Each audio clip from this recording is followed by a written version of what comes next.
하나님의 말씀 보겠습니다. 누가복음 2장 8절에서 20절까지 말씀 한 절씩 교독하겠습니다. 그 지역의 목자들이 밤에 밖에서 자기 양떼를 지키더니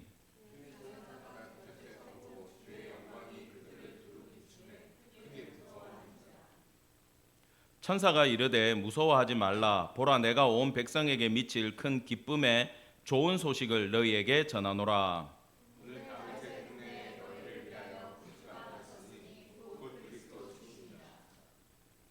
너희가 가서 강보에 쌓여 구유에 뉘어 있는 아기를 보리니 이것이 너희에게 표적이니라 하더니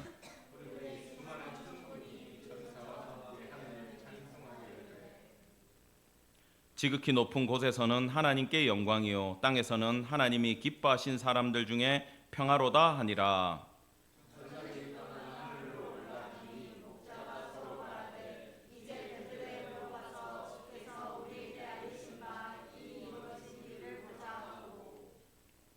빨리 가서 마리아와 요셉과 구유에 누인 아기를 찾아서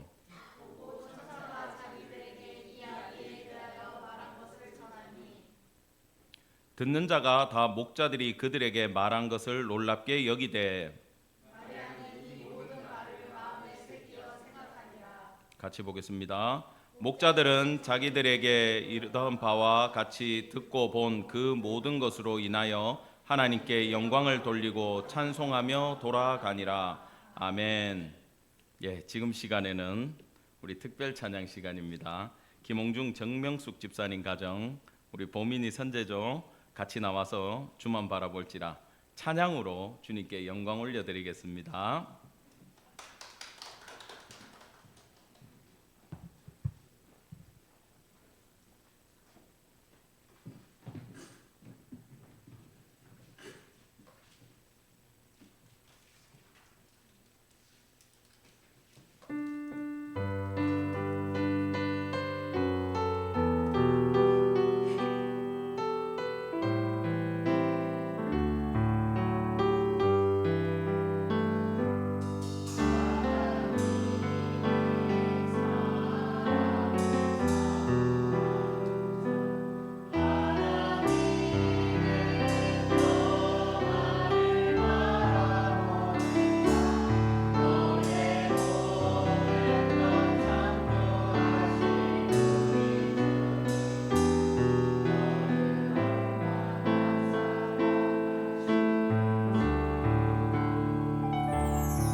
아멘. 너무 감사드립니다. 주님께서 이 귀한 가정의 찬양을 받으신 줄 믿습니다. 예, 너무 다른 가정들 아쉬워하지 마시고 순서는 계속 돌아옵니다. 예, 다음 주일날 아시죠? 예, 특별히 잘 준비해 주시고 목회자 가정도 한번 해야 되겠죠, 그죠? 예, 그렇지? 저희들은 부활 주일날 하도록 하겠습니다. 예. 예, 하나님의 말씀 전하겠습니다. 오늘 말씀의 제목 한번 같이 따라해 볼까요? 시작. 목자들의 경배. 우리 이 예수 그리스도 탄생에 대한 기사는 사복음서 중에 마태와 누가만 기록하고 있습니다. 작년 성탄주일 예배 때 설교가 뭔지 기억나세요, 혹시? 동방박사들의 경배였어요. 마태복음으로 전했어요. 이번에는 누가복음을 가지고 하나님의 말씀 전하겠습니다. 특징이 좀 다르죠. 예, 마태는 아주 높은 사람들이 찾아온 그리고 예물을 올려드리는 그런 장면이고, 누가는 가장 당시에 가난한 자들이 찾아왔던 사건을 기록하고 있어요. 하나가 뭐 진리고 하나가 가짜라는 게 아니고 다 왔어요. 예, 복음서의 저자가 어디에 초점을 맞추었느냐 그 차이만 있습니다. 지금 이스라엘, 특별히 남아있는 이 유다는 신구약을 여러분 잘 이해해야 되는데, 이스라엘은 뭐고 유다는 뭐냐, 유대인은 뭐냐, 이런 거 있죠. 저 동네를 뭐라고 불러야 되나? 원래는 이스라엘이었어요. 근데 다윗이 통일왕국을 만들고 이스라엘이 됐는데, 솔로몬 이후에 르호보암, 여로보암 때 남북 이스라엘이 나누어져 가지고 남쪽은 남유다라고 불렀고 북쪽은 북이스라엘이라고 불렀어요. 그럼 그 시대에 이스라엘 그러면 북쪽이고 유다 그러면 남쪽이에요. 그런데 북이스라엘이 기원전 722년입니까? 그때 아수르에게 멸망을 당하죠. 그리고 그들은 혼혈이 돼가지고 지구상에서 흩어지고 사라졌어요. 남한은 있지만 국가로서의 명맥을 유지하지 못했습니다. 남유다는 기원전 586년도에 바벨론의 최종 침공으로 다 포로로 끌려가고 나라가 패망을 했어요. 그리고 우리가 지난번에 말씀에 들었듯이 스룹바벨 총독이 세워지면서 돌아와서 제2차 성전을 건설을 하고 국가를 만들었는데, 엄밀히 따지면 이스라엘이라고 부르지만 남아있는 족속은 누구밖에 없어요? 유다 지파밖에 없었어요. 그래서 그때부터는 유다가 됐고 유대인이라고 우리가 부르기 시작하는 거예요. 그래 이스라엘 사람들이 유대인들이 돼버린 거예요. 그 전체적인 흐름은 잠깐 머리에 두고 가기 바랍니다. 말라기에서 구약 성경이 끝나고 마태복음이 시작되기까지 약 400년 동안 하나님의 말씀이 이 땅에 전해지지 않았어요. 그래가지고 그 세대를 다크 에이지라고 불러요. 어둠의 세대라고 불러요. 하나님의 말씀이 없기 때문에. 그때 예수님이 오실 모든 지리적 상황이 다 만들어집니다, 실제적으로. 그리고 지금 이 유다는 로마의 속주로서 위치에 있다라는 걸 염두에 두고 오늘 말씀 보겠습니다. 자, 1절 다 같이 읽어볼까요? 시작. 그때에 가이사 아구스도가 영을 내려 천하로다 호적하라 하였으니. 자, 로마 속국인데 인구 센서스를 시작을 했어요. 그러면 가이사 아구스도는 누구냐? 역사책에 안 나와요. 예. 시저, 아우구스투스, 옥타비아누스 이렇게 나와요. 우리가 배우는 책에는. 그러면 이 초대 통일 로마를 다 집어삼키고 황제로 등극해 가지고 모든 제도를 만들고 세운 사람은 줄리어스 시저가 아니라 그의 양자였던 옥타비아누스예요. 줄리어스 시저가 원로원과 내란을 벌였고 브루투스와 싸워가지고 다 국가를 장악을 합니다. 근데 욕심이 좀 많았어요. 원래 임기가 정해져 있는데 나는 평생 할 거야 그러면서 독재를 주장하다가 원로원들의 모함에 빠져가지고 암살을 당했어요.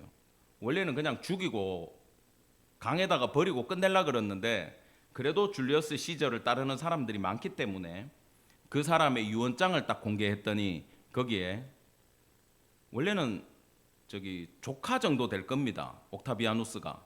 근데 내 아들로 삼아서 내 다음 후계자로 나는 그를 생각한다. 그러니까 이 원로원에서 그러면 옥타비아누스를 황제로 세웁시다. 합의가 된 거예요. 죽은 사람하고. 그래서 로마의 초대의 황제의 옥타비아누스가 올라갔습니다. 그래서 여기 가이사라는 말은 시저란 말이고 아우구스도는 아우구스투스라는 말인데 기억 안 하셔도 돼요. 근데 중요한 건 뭐냐면은 이 아우구스투스, 성경에 아우구스도라는 말은 라틴어 아우구르에서 나왔어요. 이게 문제야. 이게 이 단어가 왜 가이사 아우구스도라고 불리게 됐느냐? 옥타비아누스 황제 이래 부르면 되는데 아니야. 나는 시저의 집안을 이어받은 누구다? 아우구스도다.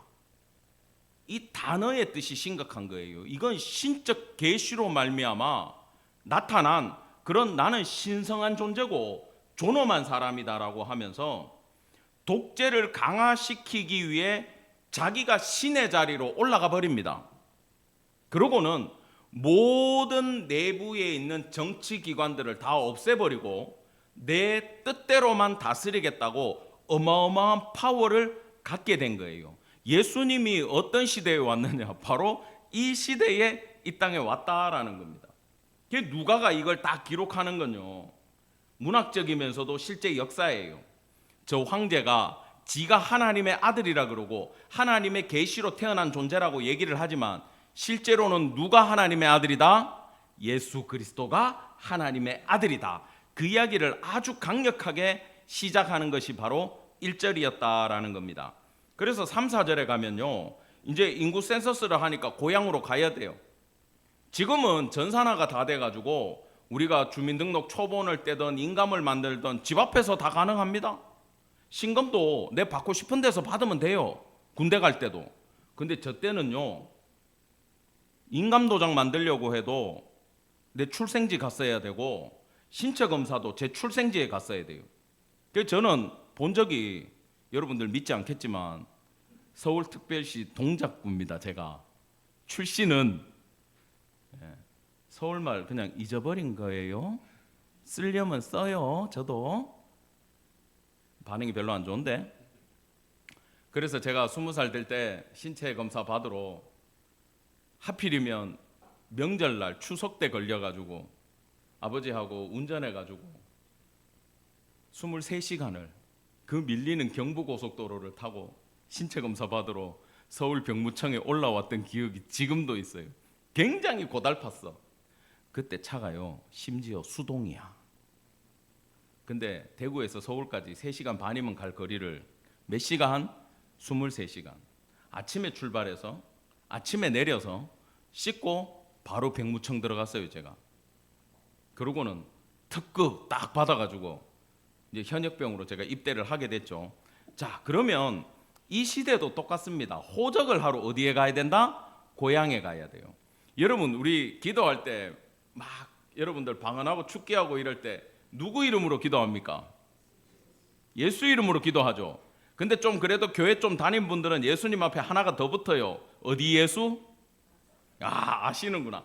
나사렛 예수 이름으로 명하노니 나가라 이렇게 명령하죠.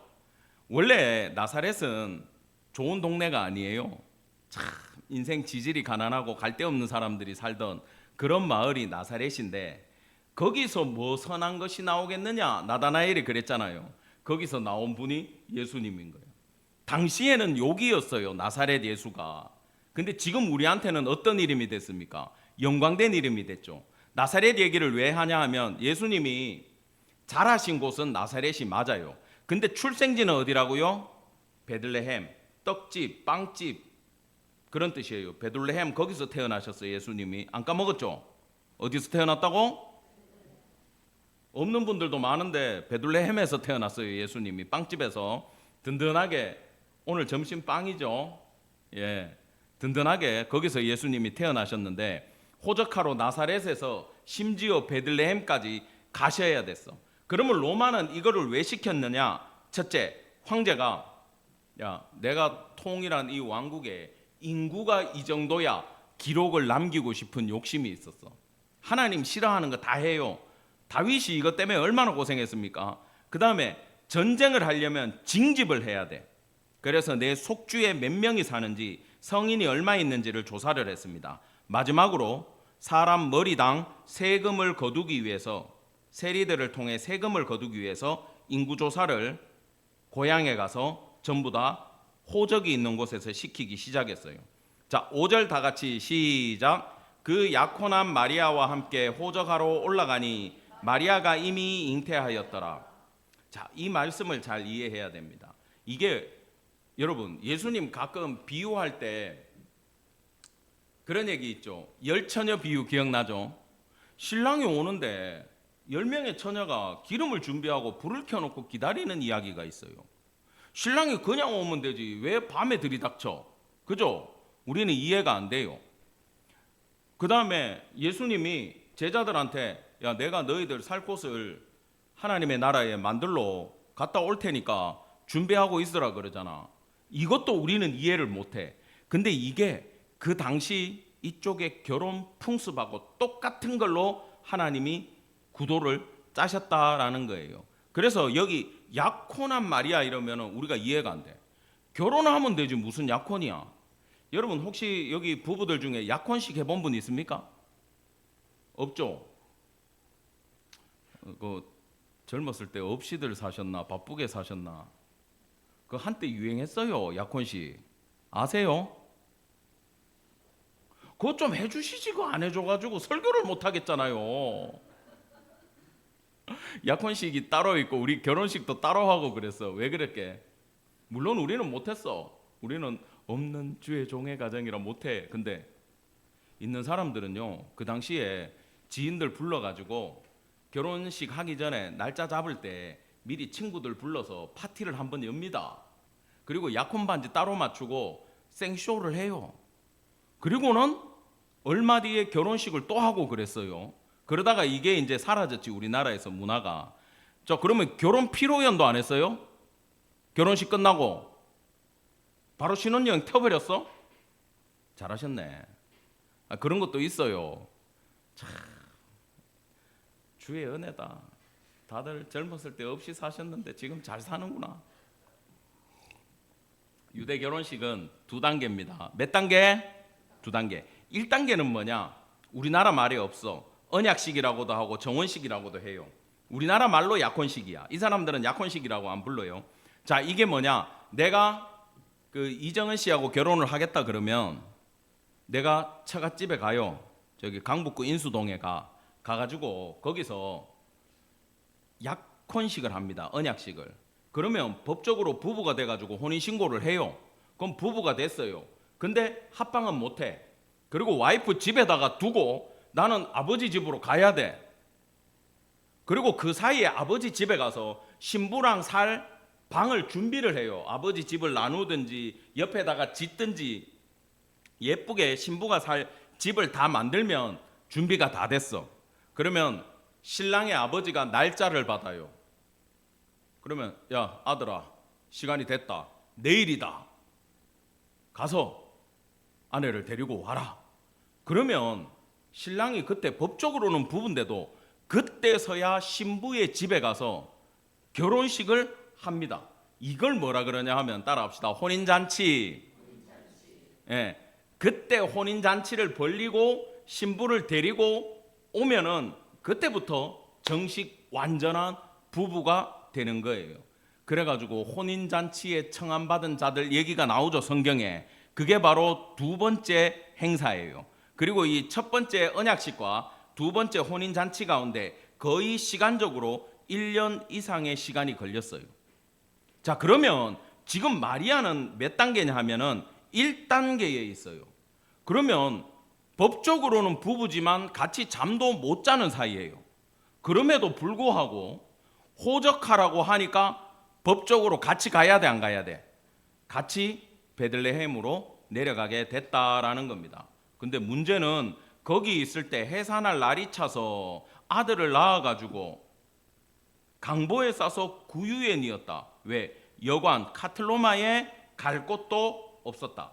베들레헴 출신들이 많았을 거 아닙니까? 한꺼번에 호적하러 다 몰리니까 여관을 빌릴 수가 없었어요. 여기 나오는 여관은요, 지금 우리가 돈 주고 가는 전문 객실을 가지고 있는 그런 집이 아닙니다. 그러니까 민박 비슷하게 남의 집에 딸려 있는 방 한 칸조차도 빌릴 수 있는 형편이 못 돼서 짐승들을 보호하는 그곳에 가서 예수님을 출산했더라, 그 이야기가 돼요. 예수님은요, 갑자기 뭐가 됐어요? 나그네가 되고 노숙자가 돼버렸어. 태어날 때부터 인간으로서 가장 낮아진 자리로 오셨음을 여러분 기억하시기 바랍니다. 예. 자, 8절이 중요합니다. 다 같이 시작. 그 지역의 목자들이 밤에 밖에서 자기 양떼를 지키더니. 자, 양떼를 지키려면 어디서 자야 돼요? 밖에서 자야 돼요. 밤에 맹수들이 야행성 맹수들이 와가지고 양을 잡아가니까 그때 밖에서 양들과 같이 자면서 지금 목자들이 지키고 있습니다. 근데 문제는 그 당시 목자들은요, 신분적으로 너무 낮은 자들이에요. 랍비의 문헌에 보면 여자도 그때 인구의 숫자에 안 들어갔잖아요. 목자들도 신경을 안 썼어요. 그래서 여기서 어떤 사고가 벌어져 가지고 재판이 돼서 증인들이 가는데 목자들이 10명이 봤어도 야, 목자들 제외야. 증인에서 어떤 존재인지 알겠죠? 인간 이하의 취급을 받는 자리가 목동이었다라는 거예요. 다윗도 어떤 삶을 살았는지 알겠죠? 예. 그 어린애가 우리 선제만한데 광야에서 양을 치고 거기서 자는데 사자나 곰이 오는 자리야. 근데 형들이 아무도 안 나와봐요. 혼자서 지켰어. 그게 바로 목동의 삶이었다라는 겁니다. 근데 참 신기한 게 예수님 오실 때도 첫 번째 증인이 누굽니까? 목자들이죠. 예수님 부활할 때 첫 번째 증인이 누군지 아세요? 여자들이었어요. 이 여자들이 예수님 부활 때 만나고 제자들한테 쫓아가가지고 예수님 우리 선생님 다시 살아나셨어요 하니까 쟤들이 너무 많이 울어가지고 지금 정신이 나갔구나. 안 믿었어요 처음에 제자들도. 왜? 여자들은 증인의 자격이 있다 없다? 없다. 목자도 자격이 있다 없다? 없다. 근데 역사의 아이러니, 하나님이 낮은 자를 택하여 높은 자들, 강한 자들을 부끄럽게 하시는 게 이런 거예요. 모든 예수님의 증거의 자리에 인간들이 바라봤을 때 자격 없다는 사람을 부르기 시작했다라는 겁니다. 자, 9절입니다. 주의 사자가 곁에 서고 주의 영광이 그들을 두루 비추매 크게 무서워하는지라. 이건 우리가 생각하는 공포는 아니에요. 공포 영화 보면 막 이러잖아. 그게 아니에요. 너무 신비롭고 경이롭기 때문에 그 상황에 그냥 압도돼 가지고 꼼짝달싹할 수 없었다, 이런 뜻입니다. 그리고 이 사건이 언제 일어났냐 하면 밤에 일어났어요. 밤에 밖에서 일어났어요. 밤이라는 건 문학적 장치도 있어요. 실제로 밤이지만 로마 식민 지배하에 이 사람들이 살아가고 있는 시대가 밤이었다. 로마는요, 팍스 로마나 이래가지고 힘으로 평화를 선포했어요. 힘이 강해야 평화가 유지된다. 뭡니까? 백성들이 조용한 게 중요한 거야. 그러니까 조용하기만 하면 돼. 칼과 창을 목에다가 들이대고 조용히 있어. 이런 상황에 예수님이 태어나셨다라는 겁니다. 그런 밤에 주의 영광이 그들을 두루 비추기 시작했다. 목자들에게 하나님의 은혜가 내리기 시작했다라는 겁니다. 예. 여기서 한번 생각해 보세요. 왜 하필이면 목자들을 첫 번째 증인으로 세웠는가? 놀라운 인류 구속의 사건의 증인들로 자격 없다고 하는 목자들을 불렀는데 이들이 가난하기 때문에 낮게 있는 자들이기 때문에 하나님이 불쌍히 여겨서 증인으로 세웠나? 이 학설이 있어요. 실제로 학자들이 이렇게 얘기합니다. 하나님의 마음은 항상 약자들한테 가 있다. 가난한 자들에게 있다. 그래서 목자들을 불렀다. 이게 첫 번째 아니에요. 두 번째 학설은 뭐냐 하면은 여기 나와 있죠. 그 사람들은 학교를 못 다녀서 배운 지식이 없어. 그래서 있는 그대로 받아들이고 있는 그대로 증인이 될 자격들이 있어. 선입견이 없기 때문에. 그러면 똑똑한 사람들은 예수 못 믿나요? 학교 많이 다니면서 공부 많이 하신 분들은 예수님에 대한 지식을 받아들일 수가 없나요? 그것도 아니잖아요. 이 두 가지 이유가 전부 다 합당한 이유가 아니라는 거예요. 이걸 우리가 이해하고 가야 돼요. 그렇다고 굳이 여러분들이 증인이 되기 위해서 가난해질 필요는 있다 없다? 없어요. 그 얘기를 하고 있지 않아요 지금. 자, 왜 하나님이 목자를 불렀냐를 지금부터 우리는 역사학적으로, 지리학적으로, 성경적으로 추적을 해서 들어가야 됩니다. 예루살렘이 어딨냐 하면요, 여러분 머릿속으로 지도를 그려보세요. 그 지중해가 있고 갈릴리 바다 호수가 있고 요단강 쭉 내려와가지고 사해가 이렇게 있잖아요. 그러면 요단 서편 쪽에, 제가 볼 때 이쪽, 여러분 볼 때 이쪽에 중간쯤에 성전이 있는 예루살렘이 있고, 거기서 조금만 내려가면 8km만 내려가면 베들레헴이에요. 바로 밑에. 그 나사렛은 저 위에 있어 문제가.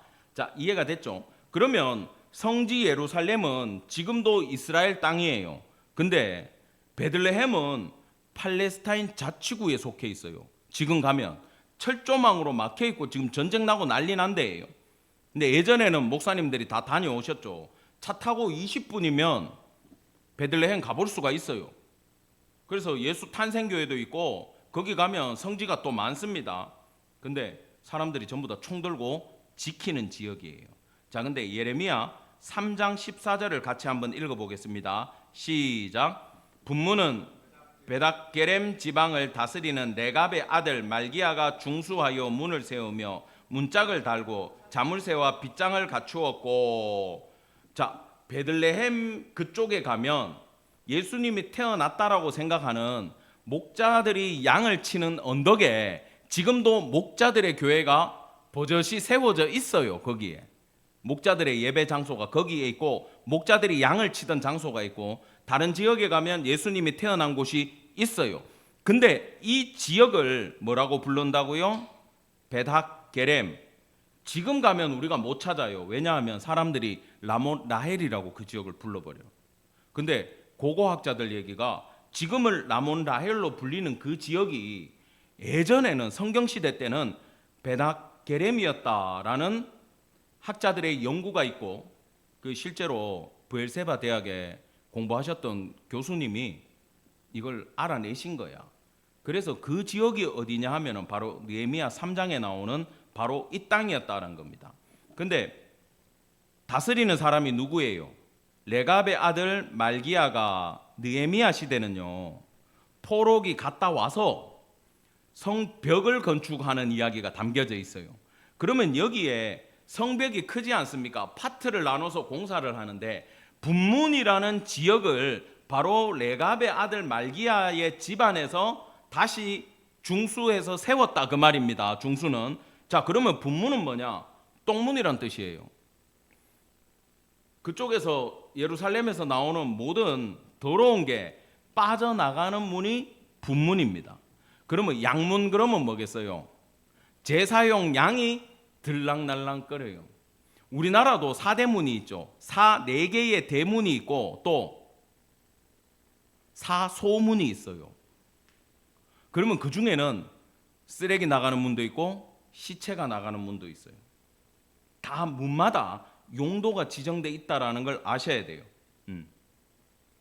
예레미야 35장에 아까 여기서 봤던 레갑의 자손들이 여기에 등장을 하는 건 그 포로기 이전에 예레미야 시대에 나옵니다. 제가 읽어드리겠습니다.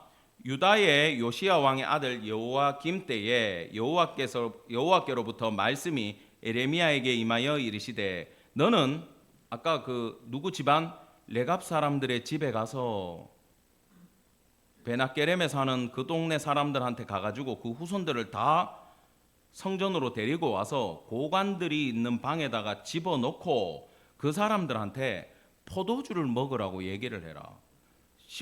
회식 자리를 만들어 줘라. 그래서 예레미야가 사람들한테 얘기해가지고 이걸 시행을 합니다. 실제적으로. 근데요, 어떤 일이 생기냐면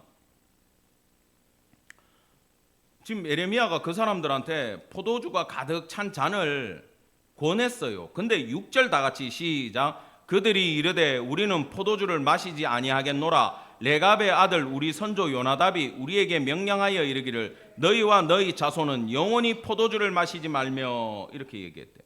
그러니까 지금부터 300년 전에 조상인 요나답이 이 집안 사람들한테, 레갑 사람들한테 뭘 명령했냐 하면 포도주 마시지 마, 포도원도 짓지 마, 농사 짓지 마, 평생 동안 집도 짓지 마. 뭐예요? 어떻게 살으라는 거예요? 가난하게 살라고 조상이 명령을 해버렸네. 근데 지금 중요한 건 이 요나답이라는 인물인데, 예후와 함께 개혁을 했다가 예후가 정권을 잡고 타락해 버리니까 거기서 등을 돌리고 떠났던 아주 신실한 믿음의 사람이 바로 요나답이었어요. 그래서 이 사람은 이 땅에 오실 메시아를 기다리던 사람 중에 한 명이었어요. 근데 왜 그 후손들에게 포도 농사와 관련된 일을 못하게 했을까? 그쪽에 베나게렘에 포도 농사가 잘 되는 지역이에요. 그러면 우리도 특산물이 있지 않습니까? 특산물이 나는 지역에는 난 지금 잘 기억이 안 나는데 인삼은 풍기 인삼이라 그러죠. 그럼 풍기에서 인삼을 키우는데 거기서 인삼 농사 안 지으면 그 사람 돈 뭘로 벌어요? 풍기 곶감이라고 팔겠어요? 청도 반시 이런 이름들이 있잖아. 우리나라도 영덕, 대게, 굴비는 영광굴비, 과메기는 구룡포 과메기, 포항에 이렇게 지명마다 유명한 특산물이 있는데 포도 농사 지어가지고 포도주 납품해야 되는데 그거 하지마 이런 거야. 이 후손들이 지금 살아갈 길이 없었던 거예요. 자, 포도주 마시지 말라, 포도 농사 짓지 말라, 장막에 살아라. 근데 이게 무작정 가난하게 살라는 게 아니에요. 종교적 이유가 있었기 때문에 요나답이 못하게 했다라는 겁니다. 자, 이 시대가 요야김 시대고 아주 악한 시대예요. 그죠? 그리고 과거에서부터 그 포도주는 뭐하고 연결됐냐 하면, 따라합시다. 우상의 제사. 경제가 우상의 신당에 바쳐지는 제물들하고 모든 경제가 연결돼 있었어요. 아시겠어요? 근데 제물은 관계없어. 왜? 그 우상들은 아무 동물이나 다 받아. 근데 특별히 포도주를 받아요. 그러면 내가 베나게렘에 살고 베들레헴에 사니까 포도 농사를 지어가지고 포도주를 만들어서 납품하는 순간 내 물건이 어디로 갑니까? 우상의 제단에 들어가게 되죠. 이걸 요나답이 싫었던 거예요. 야, 우리는 가난하게 살더라도 포도주 납품 못하더라도 우상과 연결되는 일 아무것도 하지 마. 그리고 하나님의 성전에 들어갈 포도 농사 못 지으니까, 집도 없으니까 광야에 살아야지, 장막에 살아야지. 아브라함처럼 양을 키워서 성전 제사 때 아주 귀한 양을 납품하는 사람들이 누구냐? 베나게렘, 베들레헴 목자들이었다라는 겁니다. 근데 이 사람들이 재밌는 게 바벨론 느부갓네살 왕이 쳐들어와 가지고 시드기야 때 나라 완전 멸망시키고 다 끌고 갈 때 얘들도 잡았어요. 포로로 끌고 가려고. 근데 엘리트들만 데리고 간 거 알죠? 그러니까 야, 우리나라에 우리 양치고 이거 필요 없는데 얘들 굳이 포로로 데리고 갈 필요가 있냐? 가는 동안 얘들 밥만 먹어. 그냥 거지들 그냥 길에 버려다. 관계 없어. 얘들은 나라도 못 세워. 글도 모르는데 뭘 하겠어. 그러니까 포로로 끌고 갈 필요도 없어. 그냥 둬 그랬어. 그래서 이 사람들이 그 베들레헴과 예루살렘 왔다 갔다 하면서 산에서 양이나 키우고 살고 있는 자들이었다라는 겁니다. 근데 이 목자들은 못 배우고 가난하고 싶어서 가난해진 거예요? 아니면 하나님을 신뢰했기 때문에 거룩한 삶을 살기 위해서 가난하게 그냥 가버린 거예요? 후자에 가깝죠. 이 사람들은요, 삶의 방법이 있습니까? 없습니까? 없어요. 성전 제사도 무너져가지고 양 납품하기도 힘들어. 그럼에도 불구하고 메시아를 기다리면서, 우리 어린 양으로 오실 메시아 기다리면서 이 목자들은 하나님만 바라보고 광야 목동으로 살던 그런 사람들이었기 때문에, 그것이 이 베나게렘이란 지명이 지금도 우리한테 증언하고 있는 역사적 사실이기 때문에 그들에게 하나님이 예수님 앞에 첫 번째로 경배할 특혜를 주셨다라는 겁니다. 그 특혜마저 예언이 돼 있어요. 하나님이 열받아 가지고 이 사람들 불렀어요. 예레미야와 이스라엘 남아있는 유다 백성들 보라고. 니들은 내가 율법을 주고 그렇게 사랑해주고 선지자를 보내줘도 내 말 안 듣잖아.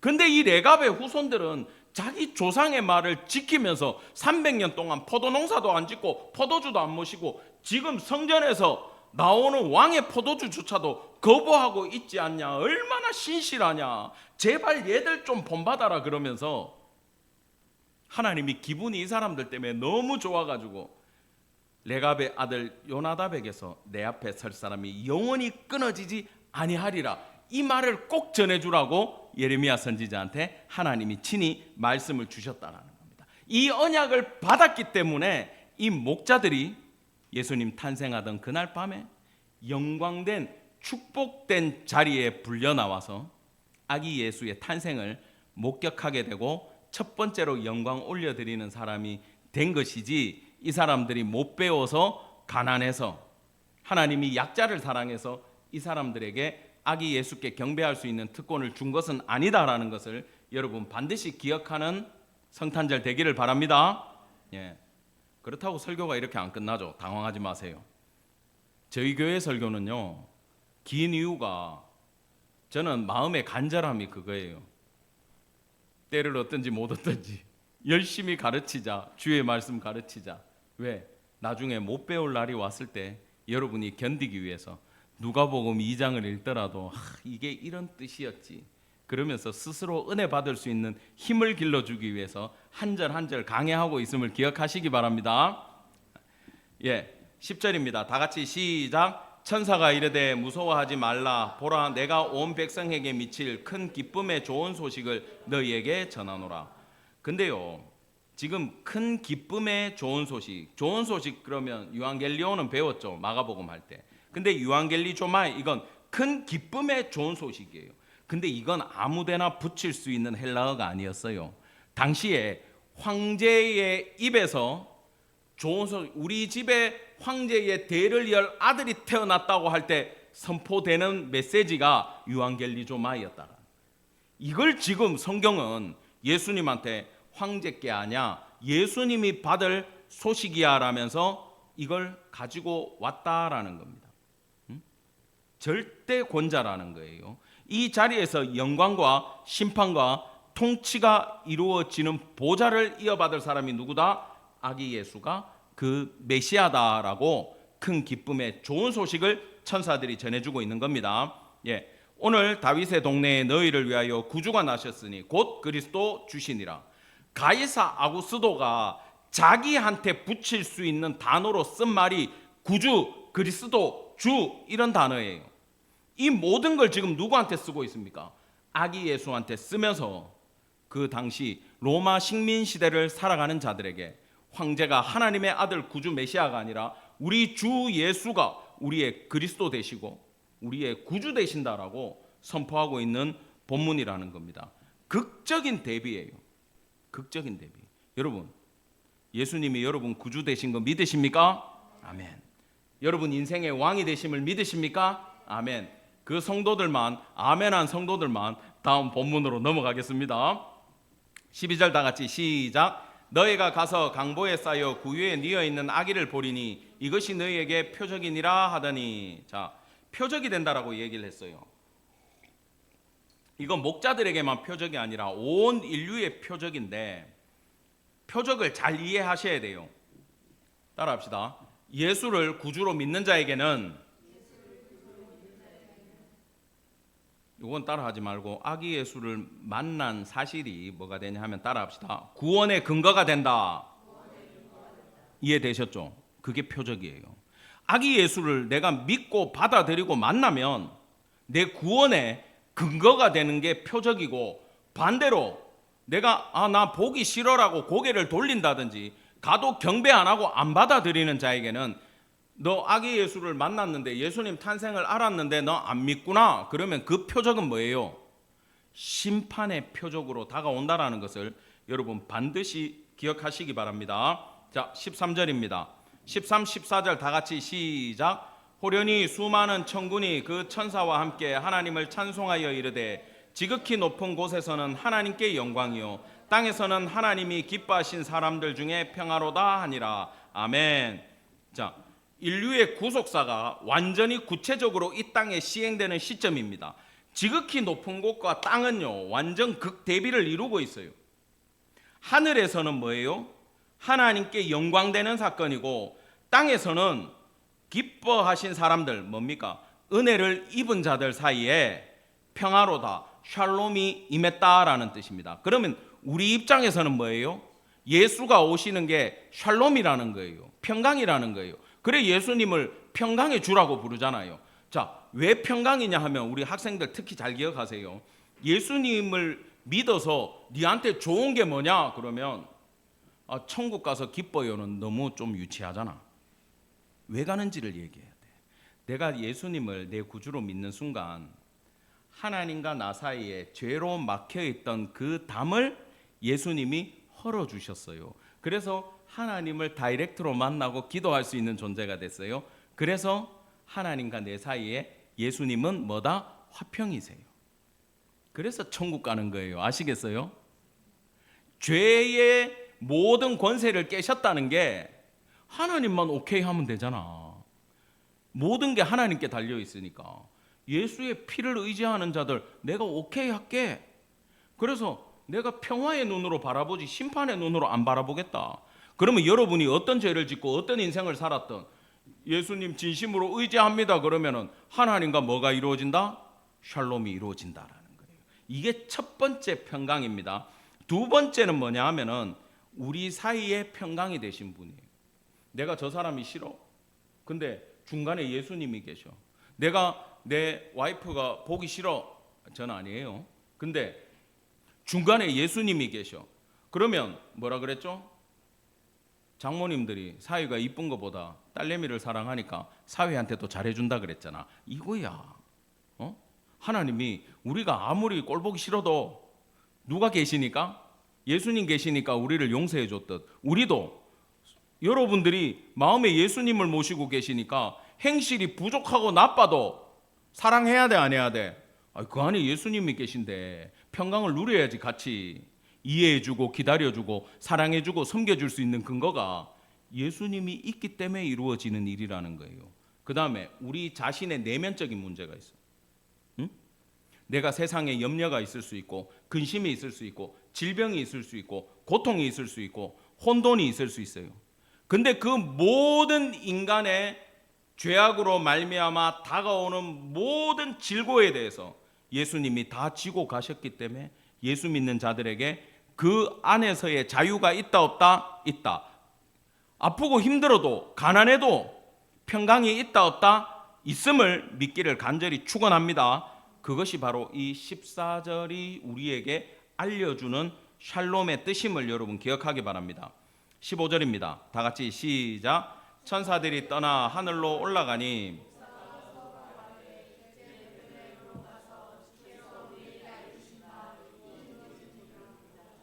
아멘. 저는요 이 부분 읽다가 충격을 받았어요. 여러분 천사들이 와가지고 확 하고 갔어. 찬송하고 갔어. 근데 이 목자들이 아이고 무서워라 오늘 우리가 별걸 다 봤다 야 이게 아니고 빨리 가서 메시아를 만나러 가보자. 이 역사를 보러 가자 그러면서 그 광경을 봤던 목자들이 출발을 해가지고 산에 있다가 지금 내려와서 어디로 갑니까? 아기 예수 탄생하신 곳을 찾아가는 거예요. 이거는요 보통 사람들 못 가요. 여러분 하나님이 갑자기 여러분 뭐 꿈이든 기도 가운데 계시를 해가지고 너는 아프리카 마다가스카르에 가서 우리 박성교사님을 만나고 거기서 일주일 동안 같이 기도를 하고 이 메시지를 전해주고 비행기를 타고 창조에 가서 문성교사님을 만나고 위로금을 전달하고 와라 그러면 갈 수 있는 사람 손 들어봐. 그 얘기 들었다고. 못 가요. 이 사람들 가는 거 쉽지 않아요. 양들 내버려 두고. 아시겠어요? 이 사람들은 메시아를 기다렸기 때문에 지금 스타트를 끊을 수 있는 겁니다. 제가 그랬잖아요. 주님, 저 어디서 교회 해야 됩니까? 보여주시니까 그 다음날 내가 바로 왔잖아. 할렐루야. 여러분들이 증인이에요. 그날. 그거라니까. 준비하고 있는 사람만 순종할 수 있다는 걸 반드시 기억하시기 바랍니다. 메시아를 기다렸기 때문에 액션이 지금 나오는 거예요. 그래서 경건이라는 말은 선택하고 붙잡는다라는 뜻이에요. 뭐냐면 내 앞에 흰 길과 검은 길이 있어. 선한 길과 악한 길이 있어. 내 본능은 이걸 좋아해. 하나님은 이걸 좋아해. 경건하다라는 건 내리고 이겁니다라고 붙잡는 게 경건이라는 거예요. 아시겠어요? 쉽지 않아요. 레갑의 후손들이 얼마나 힘들었겠어요. 여러분 생각을 한번 해보세요. 우리가 지금 포도농사 지으면 납품하는 것마다 돈이 돼가지고 우리는 정말 평안하게 잘 살 수 있는데 나쁜 조상 300년이나 지났는데도 메시아 안 기다리고 경건의 편을 안 붙잡고 은혜를 안 구했으면 전부 다 목축 안 하고 광야에서 안 살고 집 짓고 포도농사 해가지고 이 땅의 부자들 다 됐을 사람입니다. 우리에게 이 마음이 있나요? 안나와 시므온도요. 그 늙어서까지 성전에 살면서 예수님 탄생을 기다렸지 않습니까? 하나님이 이 사람들한테 만나게 해주시잖아요.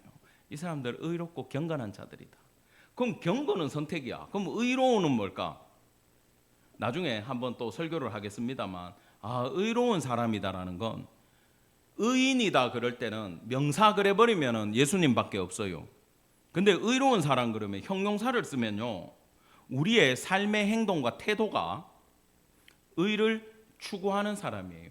이 사람들은 경건으로 포도주 농사를 안 짓겠다라고 딱 선을 그은 건 경건한 자고, 의로운 자라는 건 뭐냐 하면은 그걸 밀어붙이고 살아내는 힘을 말하는 겁니다. 실제로 내가 예수를 기다리겠다, 믿음으로 살아가겠다, 그냥 주일 되면 교회 가겠다가 아니에요.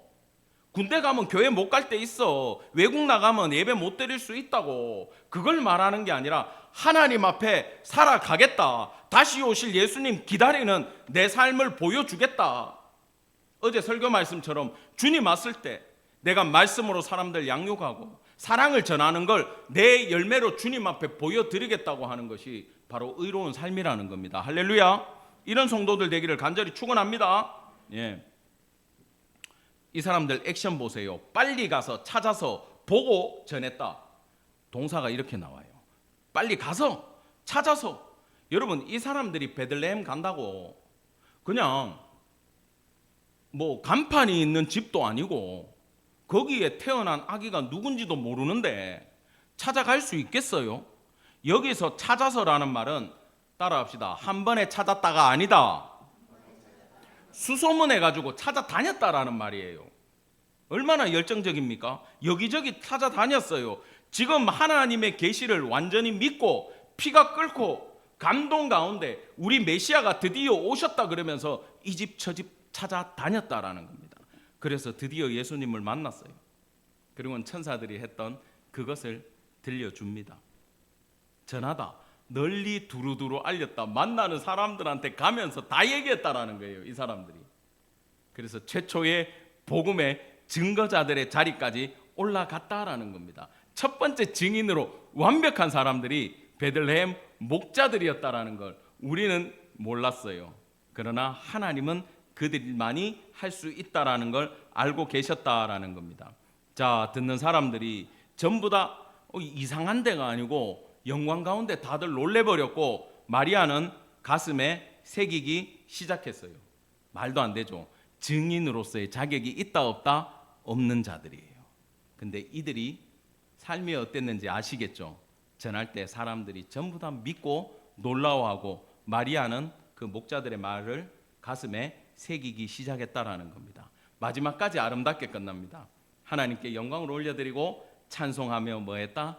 자기 삶으로 다시 돌아갔다. 이후 이들의 삶은 하나님한테 어떤 삶을 살았겠어요? 감사와 찬송과 영광과 존귀를 이 땅에 오신 메시아께 올려드리는 삶을 살아냈을 거라고 우리는 믿어 의심치 않습니다. 말씀을 결론 짓겠습니다. 여러분, 마음이 가난하셔야 돼요. 마음이 부유한 사람들은 복음에 대한 갈망이 없어요. 내 속이 돈에 대한 욕심과 삶에 대한 열정으로 가득 차 있는 사람들은 복음이 와도 기쁘지 않아요. 주님이 온다 그러면 늦게 오는 게 좋아요. 왜? 내가 더 놀 게 남았기 때문에. 근데 심령이 가난한 자들은요, 예수님만 기다려요. 빨리 오세요, 빨리 오세요.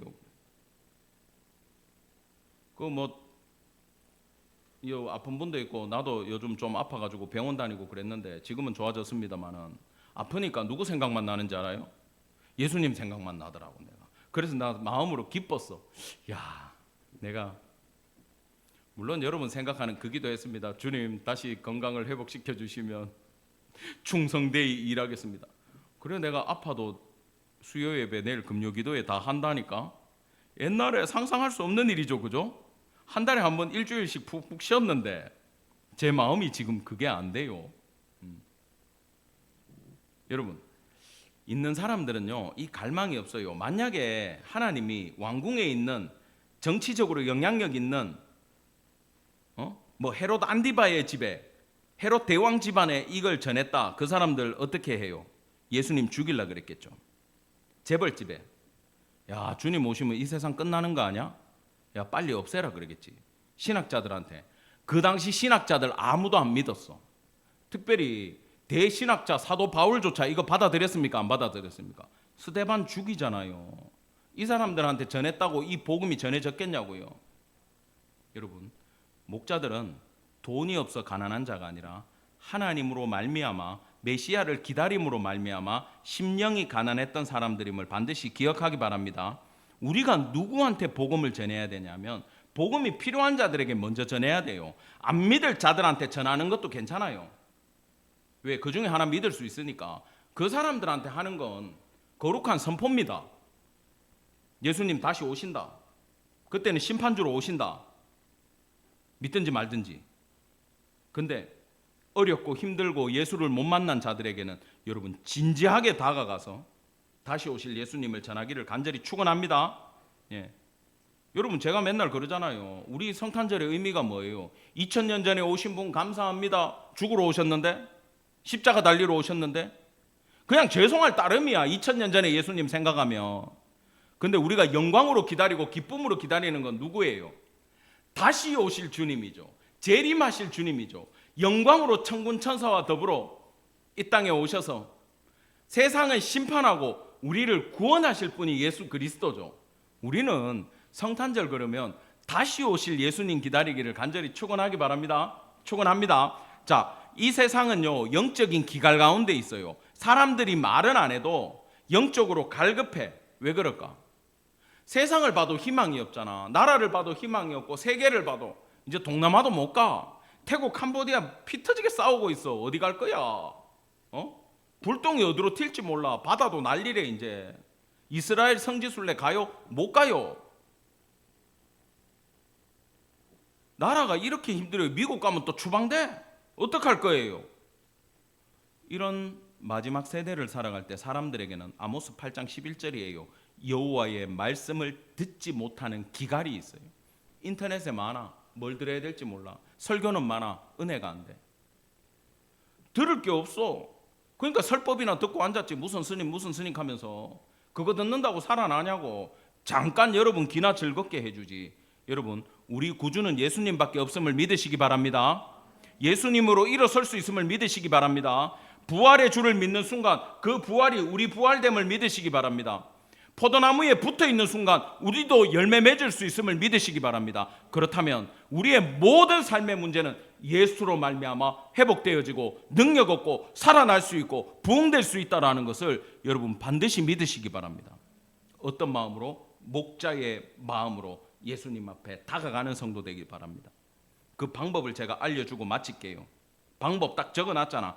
첫 번째, 예배를 통하여 가정에서든 무조건 여러분 예수님 이름을 굉장히 높이셔야 돼. 찬양 가운데 높이셔야 돼요. 이게 의미가 있어요. 이거 받아주실라나? 나 노래도 못하는데 그냥 해버리라고. 이 가정이 찬양할 때 여러분 하나님 받으시는 느낌이 와요 안 와요? 오죠? 다음 주일날 그 다음 주일날도 오는 줄 믿으시기 바랍니다. 여러분 찬양하면 하나님 받으세요. 곡도 여러분 마음속에 지정을 해주세요 안 해주세요? 지정해주세요. 딸아 나는 이 찬양 받고 싶다. 아들아 나는 이 찬양 받고 싶다. 여러분 마음에 주께서 반드시 주실 거예요. 그걸로 영광 올려드리세요. 그 다음에 영광 올려드리고 나서는 여러분 기도할 때 주님 제가 죄인입니다. 저는 방법이 없습니다. 예수로 말미암아 살 길 말고 제 행동으로 주님 앞에 갈 수 있는 방법이 없습니다. 하나님 저를 용서해 주세요. 예수의 보혈로 용서해 주세요. 두 번째는 회개하시기 바랍니다. 세 번째는 한번 따라할까요? 말씀이 내 생명보다 귀하다. 이걸 선포하시기 바랍니다. 성경책에 적어놓고 말씀이 내 생명보다 귀하다. 왜? 이것 때문에 내가 사는 거지. 우리는 가만히 있으면 죽어요. 어떻게 살아요? 예수님의 진리의 말씀이 있기 때문에 우리가 살 수 있는 거예요. 그래서 이 말씀은 내 생명보다 귀하다라는 거예요. 믿으십니까? 그러면 그 말씀 어떻게 해야 돼? 읽으셔야 돼. 그래서 가정예배 드리라고 책도 갖고 왔지. 아시겠어요? 가정에서 여러분 계속 하나님 말씀 읽어 나가고 어떻게 선포하라고? 말씀이 뭐보다 귀하다? 내 생명보다 귀하다. 그러면 여러분 인생의 가치관이 바뀌게 돼 있어요. 이 말씀이 내 생명보다 귀하다 그러면 이게 뭘 말하는지 여러분 느낌이 옵니까? 그럼 여러분들 남편들 직장에 출근하죠. 말씀이 내 생명보다 귀하면 최고 우선순위에 돼 있어. 그러면 말씀이 주업이에요? 직장이 주업이에요? 말씀이 주업이 되고 직장이 부업이 되죠. 말씀이 가정의 핵심이에요? 여러분 자녀들 잘 키우는 게 핵심이에요? 말씀이 핵심이죠. 우선순위를 돌아 시간을 많이 배정해라 그 얘기를 하는 게 아니에요. 진심으로 이 말씀 때문에 내가 삽니다. 내 생명보다 귀합니다. 그러면 시간이 지날수록 삶에서 이 말씀의 가치관이 가장 높은 자리, 내 마음속에 예수 그리스도의 말씀이 왕의 자리로 올라가게 돼 있어요. 이 단계까지 가시기 바랍니다.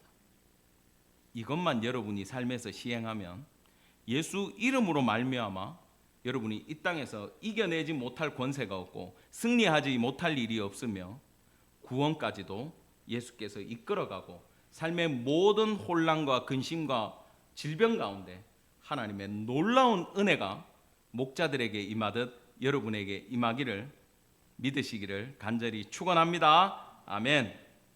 자, 한번 따라할까요? 이제 예수님을 100% 사랑합니다. 이제 예수님을 100% 사랑하겠습니다. 네. 아멘. 100%라는 건 99대 1이 아닙니다. 온전한 영광 받으시기를 원하고 설교 빨리 끝내라는 눈치는 있지만 여러분 이 100% 신랑 대신 약혼식 했어요. 그죠? 법적으로 등기되어 있는데 우리는 아직 이 땅에 살고 있어요. 처갓집에. 신랑 대신 예수님이 모든 것 다 가지신 예수님이 나 데리러 와요. 근데 내가 신랑을 100% 안 사랑하면 신랑이 왔어 데리러. 근데 나 신랑 한 80% 사랑하고 20% 이 남자 사랑하는데 이 남자 만나다가 내가 빚 졌는데 이거 갚아주실래요? 그러면은 신랑이 갚아주겠어요? 근데 남편 왔어. 남편 보고 난 당신밖에 없어. 근데 나 지금 아파. 근데 이분 치료해 줄 수 있는 분이야. 100% 사랑해. 회복해 줍니까? 안 해줍니까? 남편이 책임져야 돼요? 안 져야 돼요? 오늘 와이프들 빚 있는 사람들 다 얘기하라고 남편한테. 모르는 빚. 여보 모르는 빚 3천만 원 있어. 나 당신 100% 사랑해. 갚아줘. 믿음으로 선포하고 한 대 맞으시기 바랍니다. 농담이고요. 아멘 했어. 있나 봐요 그 집은. 남편도 똑같지. 주님 오시면 회복해 줄 거야. 당신 모르는 빚이 있어. 미안해. 우리 예수님이 다 갚아 주실 거야. 여러분, 예수님 100% 사랑해봐요. 그 예수님이 모든 걸 다 갚아주시고 모든 걸 다 회복해 준다라는 걸 믿기를 바랍니다. 아멘. 기도하겠습니다. 주님, 놀라운 성탄을 저희들에게 허락해 주셔서 너무 감사드립니다. 이제 저희가 100% 우리 신랑 대신 다시 우리를 데리러 오실, 이 땅에 오실 그리스도 기다리며 그 예수님 100% 사랑하며 예수님이 남기고 가신 그 말씀이 내 생명보다 귀하다고 믿으며 선포하며 찬송과 회개하는 마음으로 나아갑니다. 주님, 지금 이 시간 저희들 마음속에 찾아와 주셔서 우리 신랑 예수로 와주시고 우리의 삶을 책임져 주시고 이끌어 주시고 회복의 영을 부어 주시옵소서. 감사드리며 우리 구주 예수 그리스도 이름 받들어 간절히 기도드렸습니다. 아멘.